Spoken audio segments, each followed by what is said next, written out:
السلام عليكم ورحمة الله وبركاته. نحمده ونستعينه ونستغفره ونعوذ بالله من شرور أنفسنا ومن سيئات أعمالنا.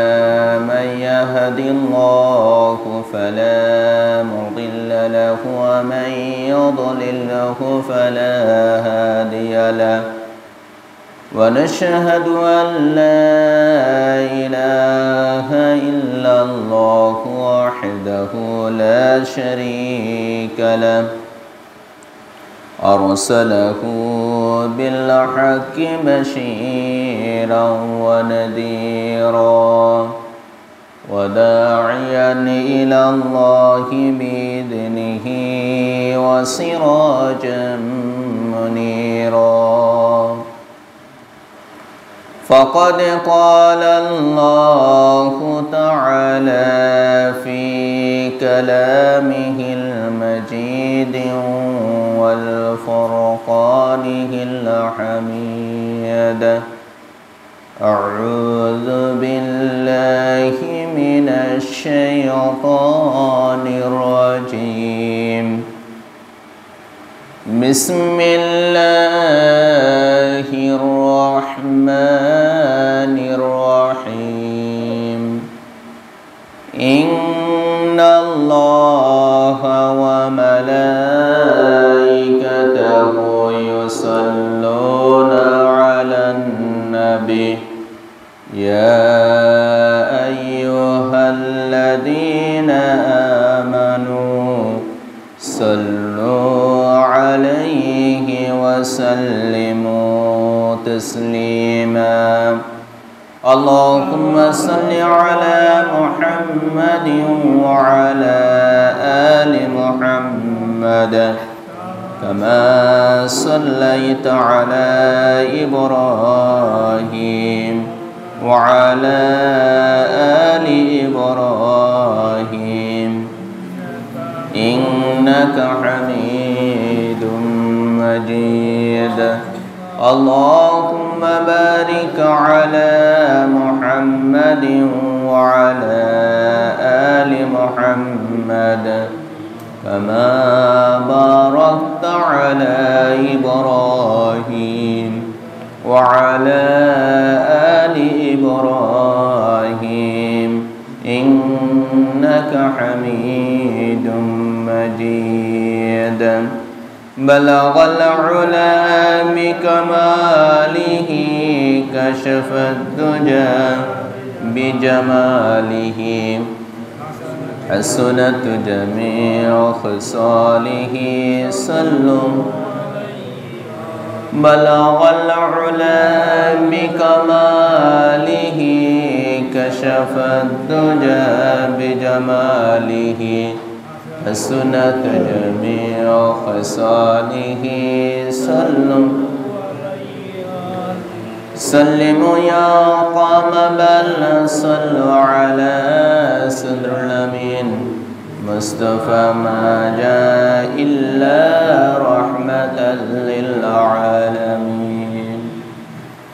সম্মানিত মুসল্লিয়ানে কিরাম, আমরা সেই মহান রবের নিকট লাখ কোটি শুকর আদায় করছি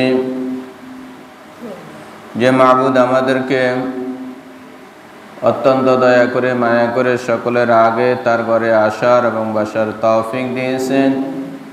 সেই মহান রবের নিকট কালিমাতে শুকর গুজার করছি আলহামদুলিল্লাহ। আজকে যে বিষয়টা আলোচনা করব সেটা হচ্ছে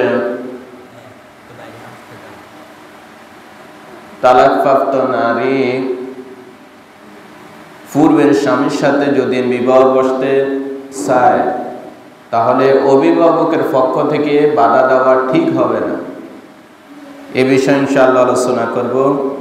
আর দ্বিতীয় যে আলোচনাটা করব, মাতৃদুগ্ধ পান করার সময়সীমা, কতদিন পর্যন্ত শিশু দুধ পান করবে সে সম্পর্কে আল্লাহ তাআলা বিধান দিয়ে দিয়েছেন। ইনশাআল্লাহ এই দুইটা বিষয়ে আলোচনা করব। সর্বপ্রথম আসেন কোনো পুরুষ যদি কোনো নারীকে তালাক দেয়, তালাক দেওয়ার পরে ওই নারী ইদ্যত পালন করার পরে তার যখন অন্য স্বামীর কাছে আবার বিবাহ বন্ধনে আবদ্ধ হয়, তার সাথে ঘর সংসার করার পরে যদি সে আবার তালাক দেয় এবং এরপরে আবার যদি সে ইদ্যত পালন করে, ইদ্যত পালন করার পরে যদি প্রথম স্বামীর কাছে ওই নারী আবার যেতে চায় অথবা ওই প্রথম স্বামী যদি তাকে আবার পছন্দ করে আবার বিবাহ বন্ধনে আবদ্ধ করতে চায়, তাহলে এই ক্ষেত্রে গার্ডিয়ানদের পক্ষ থেকে, অভিভাবকের পক্ষ থেকে বাধা দেওয়া ঠিক হবে না। সে ব্যাপারে আল্লাহ তাআলাই বিধান দিয়ে দিচ্ছেন, মাসালা দিয়ে দিচ্ছেন। এই ব্যাপারে যেই এই আয়াতের আজকে যে আয়াতের আলোচনা করব 232 নং আয়াতের আলোচনা। আয়াতের মূল সূরা বাকারার 232 নং আয়াতের আলোচনা। এই আয়াতের শান নজুলটা হচ্ছে হযরত মাকিল ইবনে ইয়াসার রাদিয়াল্লাহু তাআলা আনহু তিনার এক বোনকে বিবাহ দিয়েছে একজন সাহাবীর কাছে। যখন বিবাহ দিয়েছে, দেওয়ার পরে কিছুদিন তাদের ঘর সংসার হওয়ার পরে ওই সাহাবী মাকিল ইবনে ইয়াসার রাদিয়াল্লাহু তাআলা আনহু তার বোনকে তালাক দিয়েছে। যখন তালাক দিয়েছে, দেওয়ার পরে সে ইদ্যত পালন করার পরে পরবর্তীতে তাকে অন্য জায়গার মধ্যে বিবাহ দেওয়া হয়েছে। এরপর ওইখান থেকেও আবার তালাক দেওয়া হয়েছে, আবার ইদ্যত পালন করছে। এখন প্রথম স্বামী আবার নিয়ে আসতে চায়। এক্ষেত্রে এই বিবাহের ব্যাপারে যখন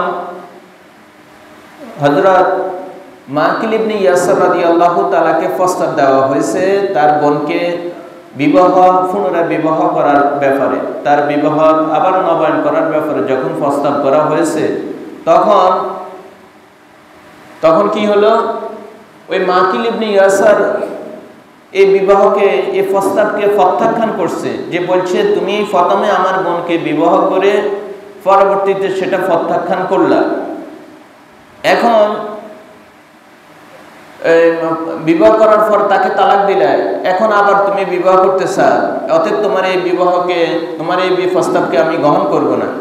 এই ব্যাপারে যখন হযরত মাকিল ইবনে ইয়াসার রাদিয়াল্লাহু তাআলা যখন কঠিন হার্ড লাইনে গেলেন, তখন দেখা গেল আল্লাহ তাআলা এই আয়াত নাজিল করে জানাই দিয়েছেন, যদি নারী পুরুষ আবার পুনরায় মিলিত হতে চায় বিধিমত, মানে সিস্টেমে যে নিয়ম কানুনগুলো আছে সেগুলো মানে যদি প্রথম স্বামীর কাছে আবার আসতে চায়, বিবাহ বন্ধনে আবদ্ধ হতে চায়, তাহলে ওই ক্ষেত্রে তোমরা বাধা দিও না।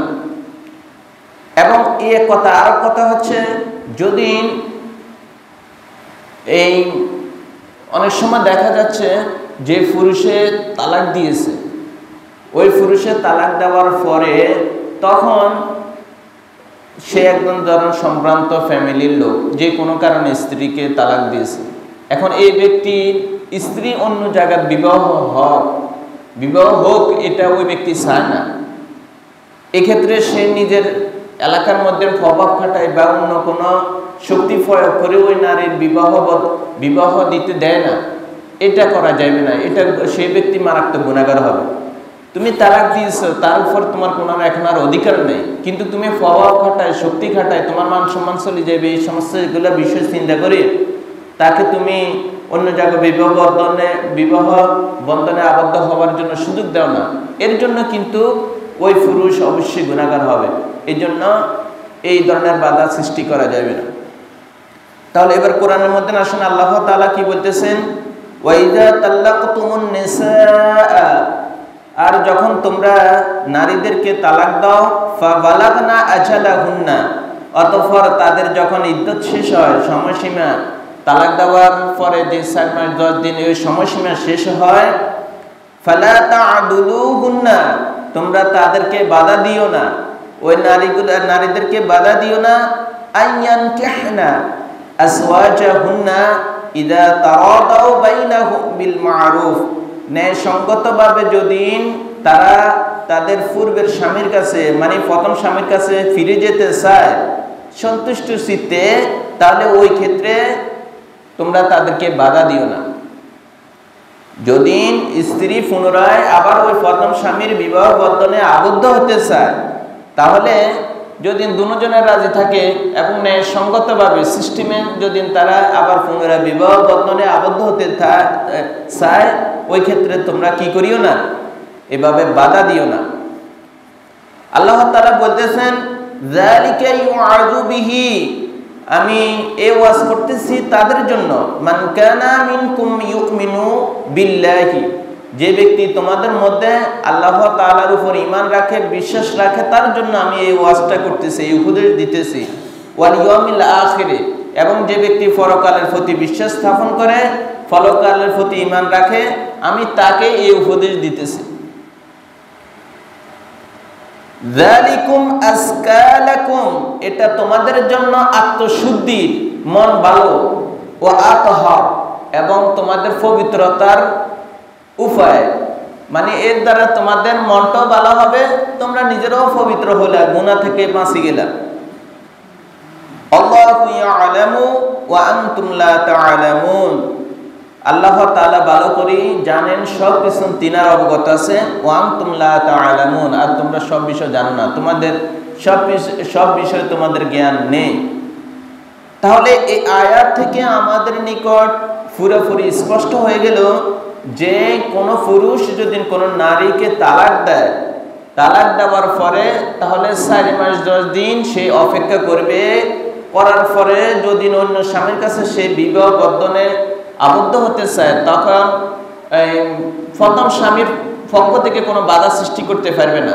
এবং প্রথম যদি অন্য দ্বিতীয় স্বামীর কাছে যখন বিবাহ হবে, বিবাহ হবার পরে তখন কোনো কারণে যদি সে আবার তালাক দেয়, তালাক দেওয়ার পরে আবার 4 মাস 10 দিন অপেক্ষা করার পরে, এখন ধরেন ওই নারী ঘরের মধ্যে বসে রয়েছে, বা তার আর এখন আর কোনো দিকে কোনো সম্বন্ধ আসে না, এখন যদি প্রথম স্বামী আবার পুনরায় তাকে নিয়ে আসতে চায়, তখন ওই ক্ষেত্রে কোনো অবস্থাতে তার অভিভাবকরা, ওই নারীর অভিভাবকরা বাধা সৃষ্টি করা ঠিক হবে না। এখন এখানে একটা কথা আছে যে এই অভিভাবকের অনুমতি ছাড়া বিবাহ সহি হবে না। আল্লাহ রাসূল সাল্লাল্লাহু আলাইহি ওয়াসাল্লাম বলেছেন, যে বিবাহ কোন নারী যদি নিজে নিজে নিজের বিবাহ বন্ধনে আবদ্ধ হয়, ওই বিবাহ বাতিল, ওই বিবাহ বাতিল, ওই বিবাহ বাতিল।